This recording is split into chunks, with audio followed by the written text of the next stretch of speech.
السلام علیکم ورحمۃ اللہ وبرکاتہ۔ الدرس العشرین اليوم، آج ہم لوگ درس نمبر 20 پڑھیں گے، اور وہ ہے عن، اس کا موضوع کیا ہے، ما موضوع، اس کا موضوع ما جاء فی تفاضل الصفوف و میمنتها، یعنی کہ کیا آیا ہے صفوں کے تفاضل تفضیل کے بارے میں، یعنی کون سی صف افضل ہے، وہ میمنتها، میمنہ سے مراد ہے سیدھی اور ہونا، یعنی کہ صف کا سیدھے سائڈ کا زیادہ افضل ہونا۔ وخلف الامام الفضل الثابت فی عن رسول اللہ، یعنی کہ امام کے سب سے پیچھے والی امام کے سب سے پیچھے ہونا جو ہے نا، وہ سب سے زیادہ فضل والی بات ہے۔ الفضل ثابت فی عن رسول اللہ ہوا الدنو منہ، یعنی یہ نبی کریم صلی اللہ علیہ وسلم سے ثابت ہے، سواء یمین اور یساری، چاہے سیدھی طرف ہو الٹی طرف۔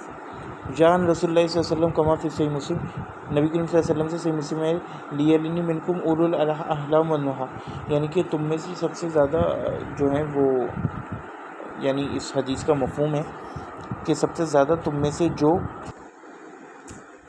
یعنی کہ نبی کریم صلی اللہ علیہ وسلم نے فرمایا کہ تم میں سے سب سے زیادہ پختہ عقل والے ہیں نا اور رشد والے، وہ میرے ساتھ کھڑے ہوں، یعنی میرے بالکل پیچھے۔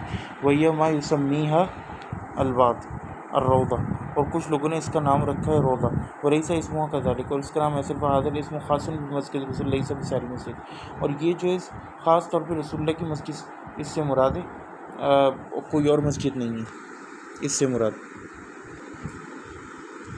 جی تو کہاں تھے ہم لوگ؟ وَلَعَلَّ مَا فِي الْحَدِيثِ، اور اسی لیے شاید حدیث میں ہے لیلنی منکم اولو الاحلام والنہی، وہو معنی قولو ما بین بیتی و منبری روضۃ من ریاض الجنہ، کہ یعنی کہ جنت کے باغوں میں سے ایک باغات میں سے ہے یہ جگہ، یعنی جو رسول اللہ کے گھر سے لے کے ممبر تک ہے، تو اسی لیے رسول اللہ نے فرمایا کہ سب سے زیادہ اہل الرشد میرے نزدیک ہے۔ وفی قول رسول اللہ علیہ السلام ھذا قد اختلف العلماء علی قولین، اور رسول اللہ کی اس قول کے اوپر علماء کا اختلاف ہوا ہے کہ اس سے مراد کیا ہے۔ دو قولیں، مل مراد بروضۃ من ریاض الجنہ، وہ کہتے ہیں کہ یہ جو ریاض الجنہ ہے، یعنی کہ جنت کے باغ جو ہے ان میں سے ایک باغ ہے، اس سے کیا مراد ہے؟ حل المراد، کیا اس سے مراد یہ ہے التعبد فیہا مطلقاً، کہ بندہ جو ہے تعبد عبادت مراد ہے اس سے مطلقاً، والاجر فی ھذا المکان لیس کغیرہ، اور اس کا جو اجر ہے وہ اس کے غیر کی طرح نہیں ہے۔ ام ان روضۃ تنقل الی الجنہ ام غیر ذلک، یعنی کہ یہ عبادت کے لیے رسول اللہ نے فرمایا کہ یہاں پہ کچھ ایکسٹرا ثواب ملے گا، یا اس سے مراد یہ ہے کہ یہ باقاعدہ قیامت کے دن منتقل ہو جائے گا جنت میں یہ ایریا، ام غیر ذالک، یہ اس کے علاوہ کچھ اور۔ ذکر ابن عبد البر فی التمہید و ابن حزم فی المحلہ، ابن عبد البر نے تمہید میں اور ابن حزم نے المحلہ میں یہ ذکر کیا ہے، کیا ذکر کیا ہے؟ وکذالک ابن القیم فی الجواب الکافی، اور ابن قیم نے اپنی کتاب الجواب الکافی میں ان المراد بذالک، کہ اس سے مراد کیا ہے، ان نبی صلی اللہ علیہ وسلم کان یعلم اصحابہ فی ھذہ البقعہ، کہ نبی کریم صلی اللہ علیہ وسلم اپنے اصحاب کو سکھاتے تھے اس بارے میں، فکانت روضۃ من ریاض الجنہ، کہ یہ ایک روضہ ہے ریاض جنہ میں سے، یعنی ریاض جنہ میں سے، یعنی جنت کے باغات میں سے ایک باغ ہے۔ کما قال علیہ الصلوۃ والسلام، جس طرح رسول نے فرمایا ان مررتم بریاض الجنہ فرتعوا، کہ اگر تم جو ہے وہ گزرو ریاض الجنہ میں سے، فرتعوا، تو تم ارتعاء اختیار کرو۔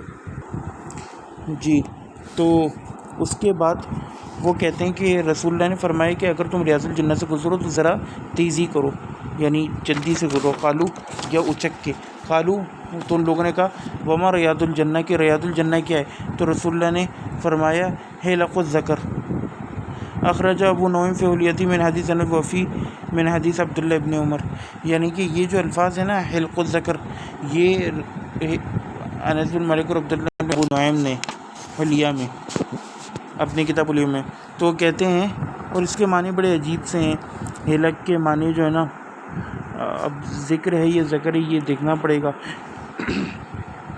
حلق کے معنی درے وغیرہ کے۔ قالوا فحلق الذکر ہی فی، ذکر سے مراد آدمی بھی ہو سکتا ہے کہ آدمیوں کا مارنا، ہی فی ھذا الموضع، یعنی کہ اس جگہ پر جو ہے نا جلدی کرنے کے لیے لوگوں کو۔ فقال ما بین بیتی و منبری روضۃ من ریاض الجنہ، وہی حدیث آئی ہلموا الیہ، یعنی کہ اس کی طرف آؤ، لتتدارسوا وتتفقہوا، یعنی کہ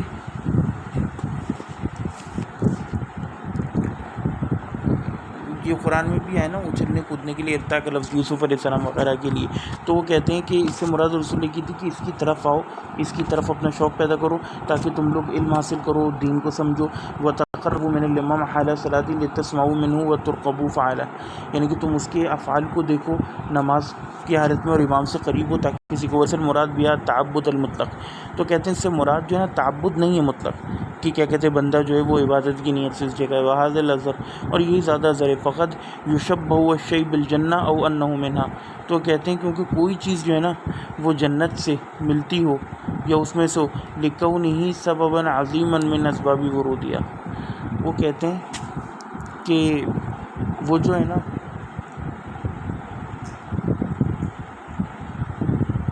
وہ اگر کسی چیز کو تشبیہ دی جائے جنت سے یا یہ کہ وہ جنت میں سے، تو یہ کسی بڑے سبب کے تحت ہوتی ہے، من اسباب ورودیہ، اس کے وارد کرنے کے. جس طرح نبی کریم صلی اللہ علیہ وسلم فرمائے کما قال الجنہ تحت ظلال الضیوف، یعنی کہ کسی چیز کو جنت کے ساتھ لنک کرنے کا مقصد یہ ہوتا ہے اس کا کوئی بڑا سبب ہونا. جیسے کہ رسول اللہ کی حدیث بخاری میں عبداللہ بن ابی اوفا سے کہ الجنہ تحت ظلال السیوف، کہ جنت جو ہے وہ تلواروں کے سائے میں، یعنی اس سے مراد کہ جہاد فی سبیل اللہ، جہاد فی سبیل اللہ. وانہ عمل یوصل به الی الجنہ، اور یہ ایسا عمل جو بندے کو جنت سے کنیکٹ کروا دیتا ہے. وکما فی الحدیث عن الام، اور اسی طرح اماں کے حوالے سے جو حدیث ہے الزم رجلیہا، کہ اس کے پاؤں پھڑ لو، فثم الجنہ، کیونکہ وہ جنت یعنی وہ آپ کو جنت کے قریب کر دے گا. لیکن یہ حدیث جو ہے نا اس میں کچھ مقال ہے. یرید ان بر رہا یوصل، یعنی والدہ کے ساتھ بر اچھائی کرنے کا، لن تنالوا البر ہے نا چوتھے پارے میں، بر سے مراد اچھائی ہوتی ہے. یرید ان بر رہا یوصل المسلم الی الجنہ، کہ والدہ کے ساتھ اچھا سلوک کرنا جو مسلم کو جنت کی طرف لے جاتے ہیں، مع ادائی فرائض، اگر وہ اپنے فرائض بھی ساتھ ادا کرے. وہذا جائز سائغ مستعمل فی لسان عرب، اور یہ جو ہے لسان عرب میں بہت جائز اور کامن بات ہے اور مستعمل ہے، استعمال شدہ. ولا فرق بین میمن الصف و میسرتی واما الخبر ان اللہ یصلون علی میامن الصفوف. وہ کہتے ہیں اور اس میں کوئی فرق نہیں ہے کہ صف کی دائیں اور کھڑا ہو یا بائیں طرف. اور وہ جو خبر آتی کہ اللہ اور ملائکہ جو ہیں وہ اس بندے کے اوپر درود پڑھتے ہیں، یہ سلامتی بھیجتا ہے اللہ جو صف کی سیدھی سائڈ پہ دائیں اور ہوتے ہیں. فہو خبر غیر محفوظ، تو یہ ایسی خبر ہے جو کہ غیر محفوظ ہے، یعنی صحیح حدیث بلکہ منکر ہے. اور یہ بہقی وغیرہ نے روایت کی ہے صح. تو وہ کہتے ہیں رواہ ابو داؤد ابن ماجہ عن معاویہ بن ہشام عن سفیان عن اسامہ بن زید عن عثمان بن عروہ عن عروہ عن عائشہ. یہ اس کی سند نقل کی. رواہ ابن عدی عن عصمہ بن محمد السلمی عن موسیٰ بن عقبہ عن قریب عن ابن عباس مرفوعا بنحوہ. اور اسی طرح ابن عباس سے بھی مرفوع حدیث آئی ہے اسی طرح کی. والبیہقی، اور امام بہقی نے بھی اس کو روایت کیا. عن علاء بن علی عن ابی برزہ بنحوہ وکل وحی، اور وہ کہتے ہیں سب وحیات ہیں یعنی بہت ہی زیادہ پرابلمٹک ہیں. والصواب فی المحفوظ من اللہ و ملائکۃ یصلون علی الذین یصلون الصفوف. اور وہ کہتے ہیں کہ اس میں جو محفوظ ہے نا حدیث وہ یہ کہ اللہ اور ملائکہ ان لوگوں کے اوپر صلوات بھیجتے ہیں جو صفوں کو جوڑتے ہیں، سیدھی اور والی صفوں کی طرف نہیں. یہ فرق سمجھنا جو ہے نا بہت ضروری ہے. وامثل شیء جاء فی ھذا ما رواه الامام مسلم، اور اس معاملے میں جو سب سے اچھی بات آئی ہے نا وہ امام مسلم نے روایت کی. من حدیث ثابت بن عبید سے عن ابن البراء عن براء بن عازب قال كنا اذا صلينا مع رسول الله صلی اللہ علیہ وسلم احببنا ان نكون عن يمينه يقبل علينا بوجهه. جب ہم نبی کریم صلی اللہ علیہ وسلم کے ساتھ نماز پڑھتے تھے تو ہماری کوشش یہ ہوتی تھی، ہم زیادہ پسند ہی کرتے تھے کہ ہم رسول اللہ کی سیدھی دائیں اور ہوں، کیونکہ رسول اللہ سلام پھرنے کے پشچات سیدھی اور زیادہ تر منہ کر کے بیٹھتے تھے. جو التفات ہوتا ہے نا امام کا، تو یہ اس سبب سے نہ کہ کسی تعبد یا ثواب کی وجہ سے. قد یکون المراد بالاقبال التسلیم او الانصراف بعد السلام وهذا تفضیل من بعض الصحابہ. کعب و یکون اول ما یرہم النبی صلی اللہ علیہ وسلم، تو یعنی کہ ان کی کوشش ہوتی ہے کہ نبی کریم صلی اللہ علیہ وسلم سلام پھیر کے جب سب سے پہلے دیکھیں گے، جب مڑیں گے تو وہ ہماری اور دیکھیں گے. تو وہ اس لیے رسول اللہ کے چہرے کی برکت اور رسول اللہ کی نظروں کی رحمت کی برکتیں سمیٹنے کے لیے صحابہ اس چیز کو پسند کرتے تھے اور تفضیل دیتے تھے سیدھی جانب ہونے کو.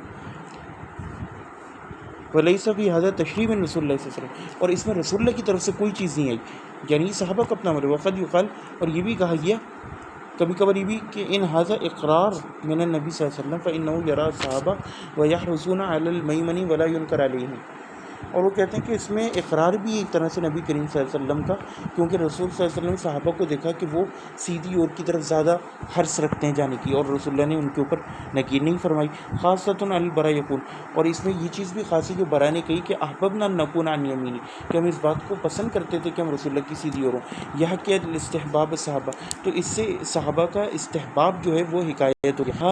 مثل هذا الاستنباط، اور وہ کہتے ہیں کہ یہ بھی کہا گیا اس سے مستنبط کر کے بات کو، وقت اخذ بذلک ابن خزیمہ فقط ترجمہ فی صحیح، اور ابن خزیمہ نے ترجمہ باب قائم کیا ہے اپنی صحیح میں، باب استحبابی قیام المامون فی میمن الصف، کہ اس بات کو مستحب ہونا کہ مامون جو ہے سب کے صف کے دائیں اور کھڑا ہو. ولیکن ھذا فی القبر لیس بصحیح، لیکن یہ حدیث میں صریح طور پر نہیں آیا. فقط یکون برا فسد نفسہ ومع بعض الصحابہ دون سائرین، تو یعنی کہ اس میں یہ برا کا اپنا عمل ہے اور اس کے ساتھ کچھ اور صحابی کا، تمام اصحاب کا نہیں، یعنی ان کے ساتھ کچھ اور اصحاب کا، تمام اصحاب کا نہیں، تو یہ ان کا اپنا عمل ہے جو اپنی طرف سے قصد کرتے تھے. ومثل ذلك ومثل هذا لو ظهر من الصحابہ وعمل به جميع لنقل بالاسانید شموس، تو کہتے ہیں کہ شموس شمس کی جمع ہے، بڑا پیارا لفظ ہے، انا احبہ، تو وہ کہتے ہیں کہ اگر تو یہ تمام تر صحابہ کا عمل ہوتا اور جمی وہ اس کے اوپر عمل کرتے تو یہ پھر ایسی اسانید سے نقل ہوتا جو بہت واضح ہوتی اور شموس سورجوں کی طرح واضح ہوتی اور نقل ہوتی، لیکن ایسا نہیں ہوا. وقت ثبت عن عبداللہ ابن عمر استحباب میمن الصف، اور عبداللہ ابن عمر سے بھی استحباب دائیں اور کھڑے ہونے کا صف میں ثابت ہے. والموضع خلف الامام کما روى ابن ابی شیخ مصنفی عن ابن جریج عن عبداللہ بن عمر قال خیر المسجد المقام ثم میمن المسجد، یعنی کہ وہی کہتے ہیں کہ سب سے اچھا تو یہ کہ امام کے پیچھے ہو جو مقام ہے، اور اس کے بعد پہ صف کی دائیں اور. وہذا تفضیل للمقام خلف الامام ولو کان یساری، اور وہ کہتے ہیں کہ اس میں تفضیل ہے اس مقام کی جو امام کے پیچھے، چاہے بندہ تھوڑا سا لیفٹ کی اور ہو. ثم میمن الصف، اس کے بعد صف کے سیدھی طرف. ولا حرج ان تکون میمنۃ الصف اطول من میسر، اور وہ کہتے ہیں اس میں کوئی حرج نہیں ہے اگر سیدھی صف تھوڑی لمبی ہو الٹے ہاتھ سے. او المیسرۃ اطول من میمنہ، اور اسی طرح جو لیفٹ سائڈ کی صف ہے وہ میمنہ سے زیادہ یعنی دائیں سے زیادہ لمبی ہو جائے. وما ما رواه ابو داؤد من حدیث ابی ہریرہ وسط الامام، اور اسی طرح ابو داؤد کی جو روایت ہے جس میں ہے کہ امام کو بیچ میں کرو. ففی اسنادی مجہولان، تو اس کی سند میں دو مجہول لوگ ہیں. لکنہ لا یبتدی الصف الثانی الا وقد اکتمل الاول، وہ کہتے ہیں البتہ دوسری صف اس وقت تک شروع نہیں کرنا چاہیے جب تک کہ پہلی صف مکمل نہ ہو.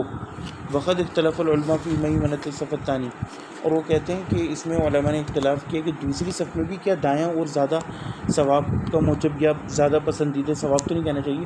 ایہما افضل ہی او میسرۃ الصف الاول، یعنی کہ وہ یہ کہتے ہیں کہ اس میں بھی علماء نے اختلاف کیا ہے کہ کیا دوسری صف کا دایاں اور زیادہ افضل ہے یا پہلی صف کا الٹا سائڈ. والصواب ان الصف الاول افضل من الصف الثانی، وہ کہتے ہیں کہ اس میں صحیح بات یہی ہے، ثواب کی رائے یہی ہے کہ صف اول چاہے اس کا الٹا ہی سائڈ ہو، بائیں اور ہی کیوں نہ ہو، وہ افضل ہے صف الثانی سے. لما جاء بنص عن رسول اللہ صلی اللہ علیہ وسلم، کیونکہ رسول اللہ سے اس حوالے سے واضح نص آئی. اما المیمنہ، جہاں تک میمنہ دائیں اور کا تعلق، فکما تقدم، جیسا کہ پہلے گزرا ہے، لا یثبت فیہا شیء عن رسول اللہ صلی اللہ علیہ وسلم صریحا، تو سیدھی سائڈ کی طرف کے حوالے سے رسول اللہ سے کوئی بھی صحیح چیز ثابت نہیں. وقد ذهب الى تفضیل المیمنہ للصف المتأخر عن میسرۃ المتقدم بعد الفقهاء من الحنابلہ وغیرہ وبوب على ذلك النسائی وابن حبان وغیرہ، اور کہتے ہیں کہ کچھ لوگ اس طرف بھی گئے کہ دوسری صف کا دایاں اور زیادہ تفضیل کا حامل ہے پہلی صف کے الٹے سائڈ سے، اور اس میں سے حنابلہ کی کچھ فقہاء ہیں، اور اس کے اوپر امام نسائی ابن حبان نے بھی ابواب قائم کی. وذهب امام مالک الى انه لم يثبت عن رسول الله في فضل میمنہ صف شيء وان الافضل هو الدنو من الامام. تو اب امام مالک جو ڈون ہیں رحمہ اللہ علیہ، بہت زبردست، وہ کہتے ہیں کہ اس میں کچھ بھی نبی کریم صلی اللہ علیہ وسلم سے ثابت نہیں، لہٰذا کچھ بھی افضل نہیں، اور اصل یہی ہے کہ امام کے قریب ہونا افضل ہے. چاہے دائیں اور ہو یا بائیں اور ہو. والافضل من جاء مبکرا علی من صلی فی الصف الاول. اور وہ کہتے ہیں کہ افضل یہ کہ جو جلدی آئے تو وہ جو ہے پہلی صف میں ہو. ومن جمع بینہما افضل بالاتفاق. اور جو جمع ہو جائیں وہ بالاتفاق اس میں. من جاء مبکرا علی من صلی فی الصف الاول. اور وہ کہتے ہیں کہ جو بندہ جلدی ہے اور جو پہلی صف میں نماز پڑھے اس سے جلدی آنے والا جو ہے وہ افضل ہے. اور وہ کہتے ہیں جو ان دونوں میں جمع کر لے تو وہ تو کیا ہی بات ہے، یعنی کہ وہ پہلی بھی ہے اور پہلی صف میں بھی ہو.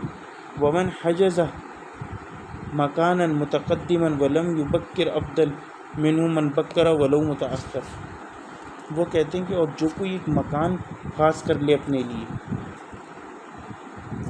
متقدما ولم یبکر لیکن وہ جلدی نہ آئے، افضل منہ من بکر ولو متاخر، وہ اس سے زیادہ جو ہے افضل، اس سے زیادہ افضل کون ہے؟ جو جلدی آئے، جو کہ جلدی کرے چاہے وہ لیٹ ہو جائے. وقت تکلم، یہ جو لائن ہے نا یہ تھوڑی سی عجیب ہے. بہرکیف جو کوئی اپنا ایک مکان مقرر کر لے مسجد میں لیکن وہ جلدی نہ کرے آنے میں، افضل منہ من بکرا، وہ اس سے افضل ہے جو جلدی کرے چاہے دیر ہو جائے. اب یہ کچھ عجیب سا جملہ ہے. وقت تکلم علی امثال هذه المسألة سیوطی. اور اس طرح کی اور بھی بہت ساری چیزیں جو ہے نا ان پر کلام کیا ہے سیوطی نے اپنے رسالے میں، اور انہوں نے اس کا نام کیا رکھا بسط الکفی فی تسویۃ الصف، یعنی کہ ہاتھوں کا پھیلانا صفوں کو سیدھا کرنے کے لیے. وذکر فی مسائل تسویۃ الصف اقوالا للائمہ کثیرہ یطول ذکرها. وہ کہتے ہیں اس میں انہوں نے تسویۃ الصف یعنی صفوں کی سیدھے کرنے کے حوالے سے بہت سارے ائمہ کے اقوال نقل کیے ہیں جن کا ذکر کرنے سے یہاں طوالت ہو جائے گی. السلام علیکم ورحمۃ اللہ وبرکاتہ.